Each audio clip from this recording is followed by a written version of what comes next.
രാവിലെ 7 മണിക്ക് എണീറ്റ് എൻ്റെ ഫേവറേറ്റ് 17 കാടമുട്ടയും 2 ഏത്തയ്ക്ക പുഴുങ്ങിയതുമാണ് കഴിച്ചത്. ബ്രേക്ക്ഫാസ്റ്റിന് 6 ഗോതമ്പ് റൊട്ടിയും താറാമുട്ടക്കറിയും മീൻ വറുത്തതും കഴിച്ചു. പിന്നെ 6 ക്രീം ഫഡ്ജും കഴിച്ചായിരുന്നു. 11 മണിക്ക് പോപ്കോണും മിൽമായുടെ ബട്ടർ സ്കോച്ച് ബദാം ഫ്ലേവേർഡ് മിൽക്കും കുടിച്ചു. ഉച്ചയ്ക്ക് ചോറ് പുറത്തുനിന്നായിരുന്നു. ചോറ് തുറക്കുമ്പോൾ പായസമാണ് ഞാൻ ആദ്യം തിരയുന്നത്. പിന്നെ കുറച്ച് പീനട്ട് ബട്ടറും കഴിച്ചു. ഉച്ച കഴിഞ്ഞ് സൈറ്റിൽ പോകണമായിരുന്നു. 4 മണിക്ക് 2 പപ്സും 2 കട്ട്ലറ്റും കഴിച്ചു. ഇടയ്ക്ക് നനയ്ക്കാൻ ഒരു കുപ്പി സോഡാ സർബത്തും വാങ്ങിയായിരുന്നു. വൈകിട്ട് പോകുന്ന വഴിക്ക് ബേക്കറി കയറിയിട്ട് മിന്റ് മൊയ്റ്റോ കുടിച്ചു. ഗ്രീൻ ആപ്പിൾ ഞാൻ ട്രൈ ചെയ്തിട്ടില്ലാത്തതുകൊണ്ട് അതുകൂടി ഓർഡർ ചെയ്തായിരുന്നു. പിന്നെ നാളെ സൈറ്റിൽ കൊണ്ടുപോകാൻ വേണ്ടിയിട്ട് പുതിയ ഐറ്റം ചോക്കോ ഗ്രൗണ്ട് നട്ടും എൻ്റെ ഫേവറേറ്റ് വാഫർ റോളും വാങ്ങി. പിന്നെ 6 മണിക്ക് വീട്ടിലെത്തിയിട്ട് കഴിക്കാൻ ഷവർമ വാങ്ങിയായിരുന്നു. ഒന്നിൻ്റെ പകുതിയോ ഉമ്മ കഴിച്ചോളൂ, ബാക്കി എനിക്ക് കിട്ടി. 2.5 ഷവർമ ഞാൻ കഴിച്ചു.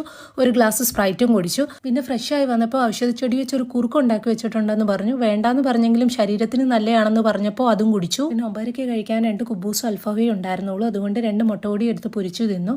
പിന്നെ നാളെ ഓഫ് ആയതുകൊണ്ട് ഫിലിമും കാണാമെന്ന് വിചാരിച്ചത് ബട്ടർ സ്കോച്ചിൻ്റെ ഐസ്ക്രീമുമായി പോയി. ഫിലിം തീർന്നില്ല, പാട്ട് തീർന്നു.